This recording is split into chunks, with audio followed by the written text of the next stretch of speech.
Hello everyone, we welcome you for the 5 days International Certification Course 2020 on Novel Exploration on Research Writing Skills, conducted by the Department of Chemistry, PSNA College of Engineering and Technology, Dindugal, and this is day 3 program. I am Dr. Abiya Chelliah, Assistant Professor of Botany, St. John's College, Palayamkottai. Today we are going to look after the copyrights and licenses. It's for the journal authors as well as for the publishers. Copyrights are very important for us to discuss. For everybody who is going to write a research article, copyrights are something which is governing the publication as well as the research that you have written in the form for publishing your research article. Here in this case, it's that we have to know about certain things in the copyrights as well as in the licensing section. Most of the authors, they omit copyrights and licensing section. They do sign the copyright agreement, but they sign whatever that is given by the publisher. But it's that we have to read about the copyright assignment first, and then we have to go for the publication. So this criteria is very much important for us to discuss here in all of the sessions that we had in the past as well as in the future. This copyright session is going to be very much useful for you, and this is going to impact your future to a great extent. Copyright can do anything for you. Even it can mask your research article, may take your ownership of the research article, may ask you not to go for the patent, and in some cases you may be denied of claiming your discovery and all. Anything could happen. And in some other case, copyright may protect your discoveries, can make you to go for patent too. There are positives and negatives for us. If a person who is the sole authority or the licensor of doing this can hold you from doing such things like patenting, then it's a definite loss for your research. Thus, such things that you have done in the past may go on vain in one instance if you are doing something which is undesirable for your future. So, copyright and assignment licenses are much needed for us. Academic and research institutions, they reward most of the publications. In the first day of our talk, we have clearly spoken about the quality and the quantity of publications. Most of the institutions, they need a quantity, and they are not specifying about the quality of publications. But in this 21st era, we are speaking more about the quality of the publications than the quantity of the publications. So, NAC and other organizations who are assessing our quality, they are speaking about the quality publications, and they take the quality publications alone for consideration. This has enabled us to go and have a turn shift for the quality publications than the quantity of it. So, some author who has been with the hundreds of publications may not have a quality publication which reflects that the serious academic nature of a person is not that much desired in the past. But in the future as well as in the present situation, we are speaking more about the quality of it, and copyright is much related to this too. So, I have to think about the copyright of the publication, and in the current environment, the publishing in a very good journal also needs you to have a good consent over the copyright of the text that you are publishing. So, we have to know about intellectual property rights first before we entering into the copyright and licensing modules. So, for all the inventions that you do, intellectual property can be given. It's because something, if you think in your mind, and if it is new for the world and giving it in a form that people could use, then it is an intellectual property. It can be protected by the intellectual property rights. All inventions comes under this. All literary works, if you are writing a poem or a prose or else a lesson, this is possible for you to protect. So, for the publications that we have, we are protecting it with the intellectual property rights, because it's something which has been originated in the mind of a person, and then it comes down to in a written form, and some reader is reading it out. He cannot claim it for himself. So, it should be protected, and it's licensed in the form of intellectual property rights. All artistic works, if you are drawing something, if you are making an outlook of the things that you have discovered, then it's an artistic work. It could be protected by the intellectual property rights. So all diagrams, graphs and any pictures that you are using here in the research article will be protected by the intellectual property rights.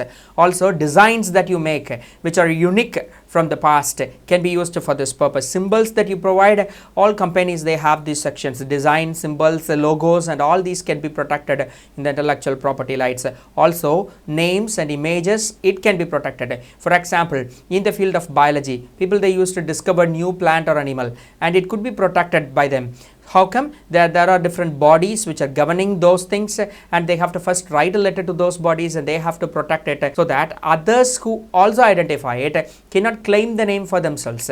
They have to first lock it with a scientific name so that others could use it. If not, it is found out early. So such things could be done in case of an intellectual property rights in almost all over the world. In the subjects of interest, there are possibilities for you to lock certain things. New discoveries are there everywhere and people could discover it even now with the mindset that they have. So this intellectual properties right is going to be an important one for a serious researcher who is striving for his excellence to do something good from his laboratory. So intellectual property rights, it also holds intellectual property as well as copyright. So there are two broad categories. One is industrial property rights and another one is copyrights. Industrial property rights, they usually work out for patents, trademarks, industrial designs and even geographical indications. So if you are going for a commercial copyright, then it is an industrial property right. And in case of a copyright, it's entirely different.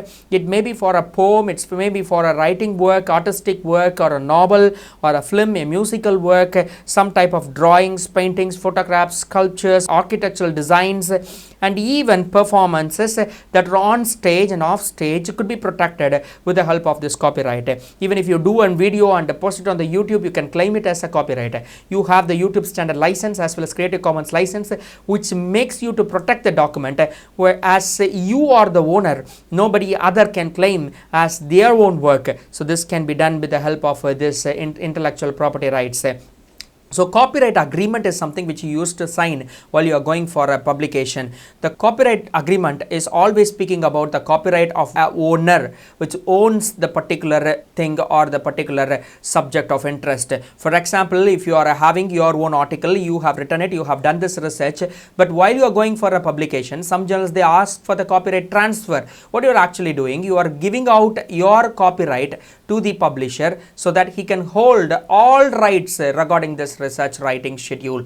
So you have done this research, you have done the research article writing assignment and all, but this man or the publisher who is holding all the rights, the future you cannot claim anything out of this research article. So anything that comes out of this research article or by selling this research article cannot be shared with this author. So sometimes if you are doing this with the publisher, then publisher holds all right to sell this or to reproduce it or to make it in other form. This could be quite possible for us, and so we have to be very careful while we are doing a copyright agreement. You are authorizing some other or authorizing an agent to do something on behalf of you, and no longer you are owner of this text. So this is very important for us to think about. Copyrights and licenses are entirely different. Licenses are a mere transfer tool which makes the publisher or the author to transfer the rights for a temporary period of time. But copyrights, it transfers the copyright of an author to the publisher outright. Without any question mark, the publisher can claim that it is his article and he has the sole proprietary right to sell this article or to delimit this article. Anything could be done with this copyright assignment. So I have to be very careful. These days we are having open access. Open access and copyrights are much important for us to discuss. It's because in open access, authors they retain the copyright. In open access module, the publisher is not going to sell your research article. In toll access module or in the subscription based journals, the publishers have sold out so many research articles repeatedly. One time if an author is paying the fees and getting the research article, this is first time. And the second time if he or she wants to get the article, he has to pay for the second time. So this is a cruel thing. the publisher is holding the copyright and there is nobody in this world to limit the publishers from selling it for multiple times. Even in the digital form, they have to spend a lot of money to get this. So in the open access, there is no such module. It's already available for free of cost. In the internet, anybody can have this article for themselves, and so it is possible for them to read and to use it as though they need. So in open access, the authors are retaining the copyright. There is no mode of selling it out. And in case if an author is asked to sign a copyright assignment to the publisher, it's either case the copyright of the text is held by the publisher. In the future, he can sold it in other form, in a booklet form or in some other form, he can do this. Or else if the publisher is holding the copyright, it's possible for them to lock the open access and can go for a toll access after a period of time. This could be possible for them. And the third one, if the author and the publisher joins a venture to hold the copyright, then it's that the publisher has to share some amount of money if at all he is interested in moving from the open access publication to the toll access publication. Or else if the queries are raised to the publisher, the author are responsible for answering the scientific queries. So such things we have to be very clear when we are going for a publication.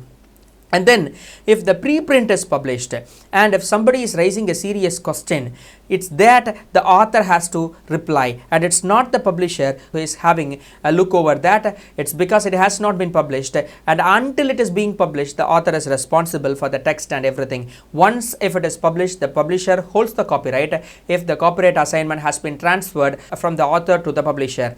So in case of open access, it's very easy for the author to claim his own copyright, and in toll access publications, most of the authors they transfer their copyright agreement to the publisher, because it also needs the publisher to sell the research article for a particular price that he has nominated. So in educational purpose, fair use guidelines have been established, and this is providing a greater opportunity for the protection of the tools which are used for teaching as well as the research works. Educational purposes are always non-commercial in nature. Anybody who is interested should be able to get this information from the internet. So non-commercial licenses are there for us to use in case if you are using some text for the curriculum purpose. So something which is available in the internet could be used for our classworks too. So this should be in a non-commercial purpose license, and planned non-commercial purpose licenses are also there. It's just for the investigation purpose. So somebody who is contributing in that can lock it for the purpose alone. If somebody is going to use it for some other purpose, it cannot be done. So planned non-commercial licenses are something which is very light, and it's in a reason mode that it could be used for the purpose which is nominated by the publisher. And a presentation of research findings at non-commercial publications in the non-commercial conferences, workshops as well as seminars are also used for this purpose. So in case if it is non-commercial, anybody could use it, and the copyright is not held by a publisher, and it is for the public to use it in any mode. So such text could be used even by the authors, and it cannot be counted for the infringement of the copyrights. So violation of copyright is also something that we have to think about, because if you are violating copyrights too much, then it's actually a problem, it's a crime, and we have to be very seriously punished for that. Plagiarism is one thing which is accounted for this. So if you are taking some other text and using it as such for yourself in your research article, it's a plagiarism, and it may lead to the violation of the degree, and sometimes your PhD can be cancelled. In some other cases, your career advancement can be cancelled. Such things could happen, and it will be a very cruel one if it's happening in this world. So have to be very clear about the copyright, and while you are doing some work, if your research article is going to be published, you have to be very original. If your thesis is going to be submitted by you, then you have to be very original. If the original thesis is not there, then better you not go for the publication or not go for the submission of the thesis. Let you take some time and modify it as yourself, and then it's possible for you to have a very good thesis in the near future. We are having certain terms for us to understand. The first one is attribution. Even if you are producing a video and uploading it in the YouTube, you can get this attribution. The attribution is the credit for the source that you are providing. It's for identification of a work. The source of the work is attributed here. So if I'm the author of something, I have to provide my name below this work. It's because it's an attribution that I'm claiming. And a copyright is the legal protection. It's the legal protection of the creation of an work. The original work of an author have to be protected by the author, and this is the copyright. Copyright infringement is the violation of this copyright. If an author is claiming to be his own, and if it is violated by some other author, then it is that a copyright infringement. For example, let me tell you a case. If a person is working in a laboratory, he has done a work, and a part of his work or a part of his thesis has been published by his co-worker, and if this co-worker is claiming it to be his own article, and he has not given any credits to this person who has worked for him, then it is a copyright infringement. This person can legally claim this by writing a written complaint to the first to this immediate boss, and then to the institutional head, and then to the legal authorities who are involved in this field. There are also various protocols through which we can do that. We'll discuss about this in later. In the plagiarism session, we shall discuss about it in very detail. So the derivation of work is another important thing that we have to think about. For example, a new work that translates or transforms one or more original copyrighted works is the derivatives of a work. If somebody is claiming to be their own but derivated from the others, they have to give this attribution. So attribution is very important for a derivative work.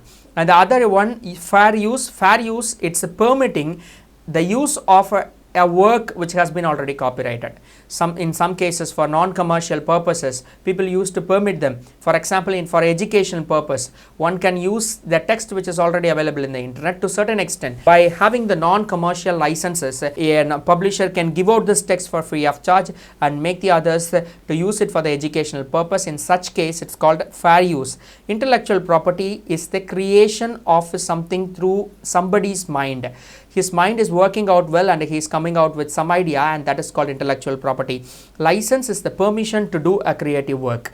If somebody is permitted to do something with the help of something which is there in the laboratory, then it is a license which has been given to him. So there are certain things which we have to note about this copyright. If you want to go and read about the copyright, then you can have the sources which are there on the website. You can go to the Stanford University copyright websites. You can go to the United States copyright website. In India also we have a certain things called the Bureau of Standards, and there you can get the links which speaks about the copyrights, patents and all. There are a few things which an author should understand. One is the copyright protection is something which is very automatic, and once if you do this, your work will be fixed and it cannot be movable from this copyright, and if you are moving it once again, then it becomes a copyright infringement. Joint authors each have the full rights and equal copyrights in case if you are publishing with it other people, and copyrights can be transferred only through the writing. If you are writing the copyright and if you are making it to get transferred to some other person, then it's okay. If you are not writing a copyright assignment to the other who is going to use or hold this copyright, then it's actually a copyright infringement. And not all rights have to be given away, but the author and the copyrights can be broken upon after a period of time, and that we will speak about in detail after a few slides. Then the copyrights are very important for us. It's because you are transferring something to the publisher, and the publisher is no longer going to give you that right, and that is very important for us to think. So before writing a copyright assignment, you have to double check yourself, you have to double check the journal, as well as you have to think about the transfer of this copyright to the person who is concerned. So copyright is a bundle of rights, and these are exclusively rights which are having the reproducing of this work and distribution of the copies, public availability of the material that you have given, and to make a derivative, adaptations, translations and all, and you are also authorizing somebody to hold a right on the subject that you have found out. So authors, sometimes they have to transfer the copyrights to the publishers, and in some other cases they can hold their copyright. Better you can hold your copyright if you are going for an open access publication. So added to this copyright, you have to think about the licenses too. While you are writing a copyright, you have to specify the license that you need to have. So authors, what they anticipate actually is to share their work with their colleagues. If you are publishing something and if you are not sharing with the peer group, then it's absolutely waste. So authors, they used to think about the sharing of the work with their colleagues, and then they want to distribute their work in a journal or a conference. So there comes the copyright. The copyright is held by the journal publisher as well as by the conference authority or the institution which is conducting this conference. So they will protect it with the copyright. So self-publishing of something can also do, but it cannot increase your citation as well as it's not good for holding a good CV. So self-publishing a research article, this is not favorable for having good citations, because indexing is another problem which you come across that you cannot do by yourself. So these things may hinder you, so you have to go for a copyright assignment first, and then you have to link your full text to that of the website of the publisher, which is held by the publisher. The website is a property of the publisher, the journal is a property of the publisher. So to enter your text into their website, they need this copyright assignment. So you have to fulfill the copyrights. And then if you are submitting the open access journal, so open access journals can be crawled by numerous repositories. So repositories, they actually take up their open access articles and place it in their own repository without the consent from the author. Every time when they are crawling the research articles, they cannot go for asking the permission from the author. So the publisher has to hold a certain amount of rights so that the articles can be transferred to the repositories of interest or to the indexing servers. They can go for the republishing of the research articles in a better form too, because copyright transfer is in use, and also they can use certain course packs. If a research article is good enough to explain something that can be used for a curriculum course, and such things could be favored. For example, in the syllabus, you may be giving out some books, and if the books are to be placed in your own repository, if the book is open access, you can take it in your website and you can provide the links, or the entire PDF of the book can be placed inside your website. How come it is possible if the copyright is not transferred? Every time if you are going for this, you have to ask the author. So asking numerous authors is a difficult form for the public. So certain amount of copyrights have to be transferred. Even if it is open access, it should be transferred to the publisher. So such things are needed for an author to transfer, and the publisher requires it, and in traditional form it's more required for a publisher to do that, because they go for selling out the research articles, and for reproduction of it, for distribution, for the derivatives of this, and for the editorial control. In some cases the author may be writing something and the editor might have changed it as a different one, because the sentences are changed, he may be adding few references into it. Such things would happen. If such things have to be done, then the author have to transfer this whole right to the editor or to the publisher to do this work, so that it is enabled. Otherwise the editor has no possibility to do that. In case if they are in need of doing it, then they have to go for writing a copyright assignment. It has to be in a written form, so that this copyright can be done in a legal form.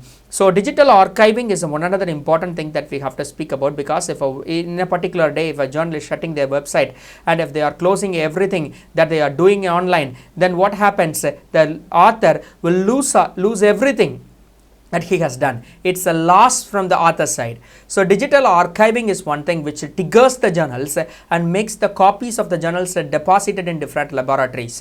This could be done because of adding the digital repository to the journal site. So this is getting very popular these days, and any journal which is not with this digital repository link could be shattered down too much. So we have to get the permission of the author every time, then it's going to be a fuss. So journal editors, they hold a certain amount of copyrights so that it can be transferred to the digital repositories too. And format changes are also there. Every journal, they have their own format, and they have to do this by means of copywriting works. So to change these formats, it's needed for the author to give the copyright to the editors. So such things are needed for us to think about. If we need to reuse the document, or if we need to use the text, then we have to get the special license from the author, so that it's possible for the editor to reuse or to make it available in a different form. If full author copyrights are retained by the author, then it's something which is very much limited. An editor cannot do anything, a publisher cannot do anything. He can just publish it in their research article as a research article for free of cost, and nothing more can be done. If some rights are retained, we have to negotiate it with author every time. if the editor is going to do some work, then he has to get the consent from the author, or else it's impossible for the editor to do that work, or else the publisher, if he is do it as a book, he cannot do that because it's published in one form, it cannot be taken into consideration, and then it should be in the hands of the author to do that in a different or in an elite form. So if no copyrights are retained, then author has no role in this work and publisher takes the charge of doing everything. If the article is published in one form, it cannot be changed in other form. For example, if it's available in a journal, it cannot be taken into consideration as a book. For example, this author cannot be made as a book chapter. Only the publisher holds the right, and he can make this volume of the journal as a bound volume and can sell it separately so that it could be available. If the author is holding the copyright, he cannot do this. So such things we have to be very clear while we are doing this. Okay, so in case if the author is going for a publication, where he has to begin, he has to first look for the copyright assignment which is given on the website, has to go to the publisher website and read the copyright clearly, and then after reading the publisher's copyright, he has to sign this copyright agreement. Most of the open access journals, they won't go for the selling of the research articles, they ask for this lenient type of research copyrights so that it could be signed with them. In case if an author is having any doubt doing this, he can very well visit the sites in Science Commons, beautifully written. It's beautifully written about the copyrights, and you can go for that. And in the Spark author addendum also, it's there, which is speaking about the copyrights.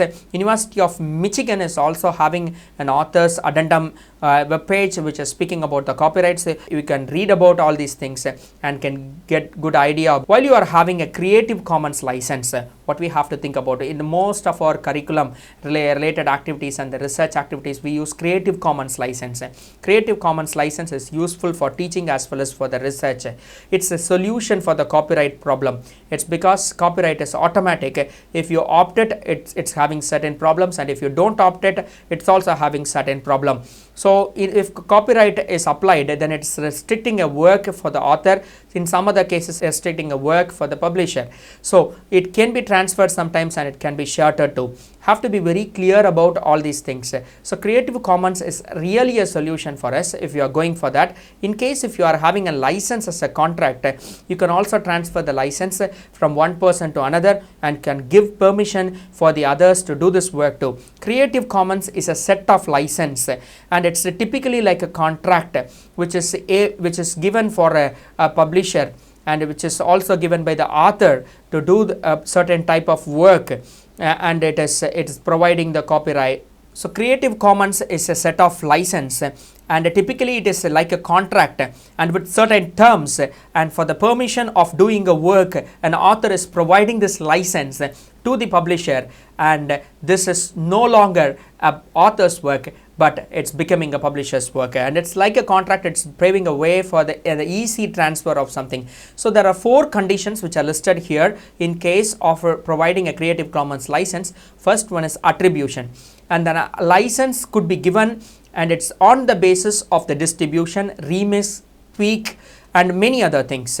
So whatever work that is assigned here, in case of doing this, attribution should be given. For example, if a research article is there and you have something which is related to your research inside this research article, and you want to use that research article for your purpose, then you have to provide the attribution of the authors. That is, you have to cite that author meticulously so that it is possible for you to use the research in your research article too. And another one is non-commercial. Non-commercial licenses are given only for open access or for free to use publications. If it is a publication which is under toll access or subscription based publication, or if a publisher is having a module to sell the research articles, then this non-commercial license could not be given. And the other important one is no derivative works.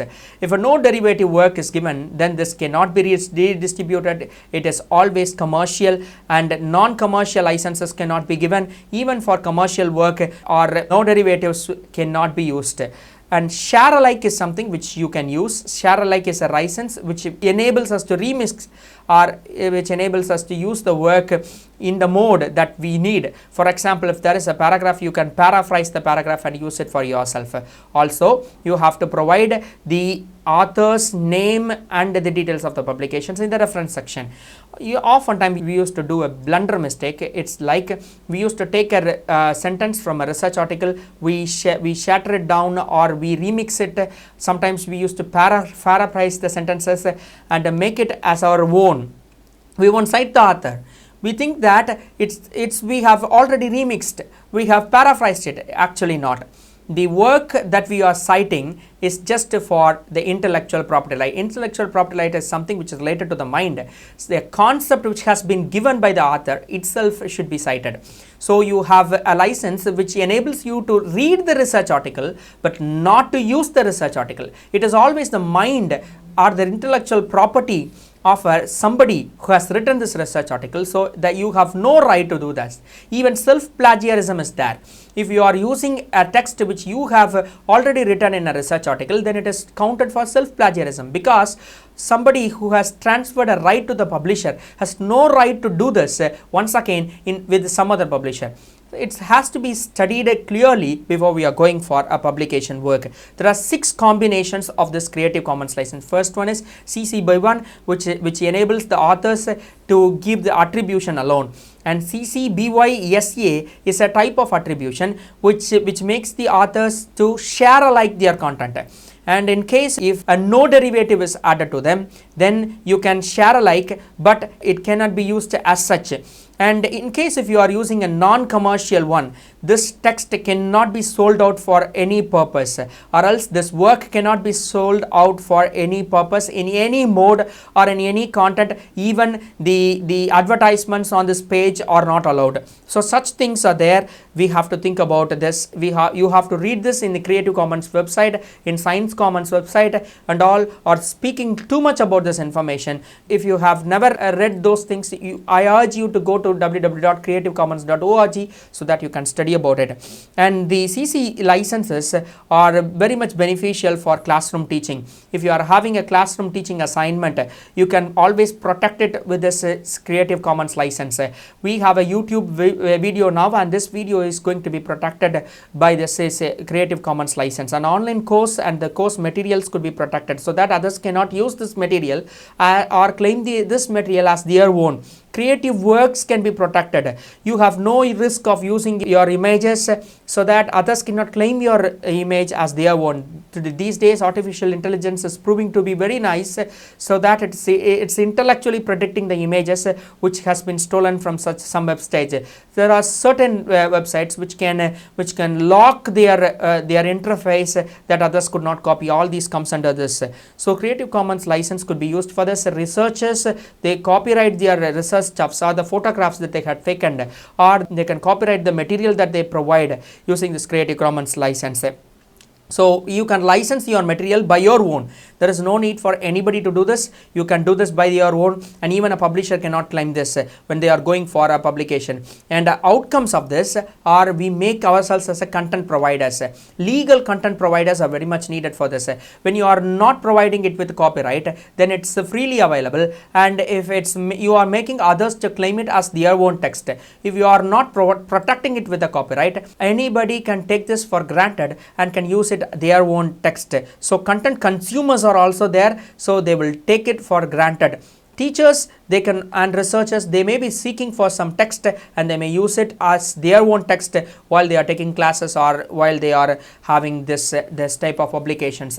Have to be very serious about this copyright. If you are not clear about the copyright, then better you have to read more material about the copyright, so that in the future you cannot be somebody who is with a crime because of copyright infringement. While we are going for a publication, copyright is something which an author neglects too much and a publisher thinks about too much, and publishers oftentimes protect our text with the copyright, and because of that they are selling our text for a high price. But if you are thinking about it seriously, you can opt for the open access publication. You can pay once and make it free for the forever in this world. You are creating a text freely available. Also, you have to protect your text with the right copyrighted material. Copyright infringement is very serious, and it's a serious crime too. While you are writing your research article, you should not break the copyright of others too. If you are taking some material from the others, then it's a copyright infringement. If you are writing some text which has been copied from some other, it's also copyright infringement. Oftentimes we have a problem. In science, we used to write the same text for materials and methods. We used to write certain universal facts in the same sentence form, but this is also counted for plagiarism. Even one time if you are publishing a research article and the next time if you have to use the same text for the next article, then it's a crime, it's a self plagiarism. Have to be very serious about this copyright and copyright infringement. You have to think more about the attribution, more about the licenses, more about holding your copyright and making a derivative and all, and have a beautiful reading of all these things from Science Commons website. If you are doing this, then you are going to enrich your knowledge in this field. Legal publication is much needed for us. If you are doing this without knowing about the things that are legally surrounding this field of research writing, then it's going to be a problem in our future. I thank everybody who is listening to this lecture, and I especially thank the coordinators as well as the management for providing me this opportunity to do the serial lectures for you. Thank you once again.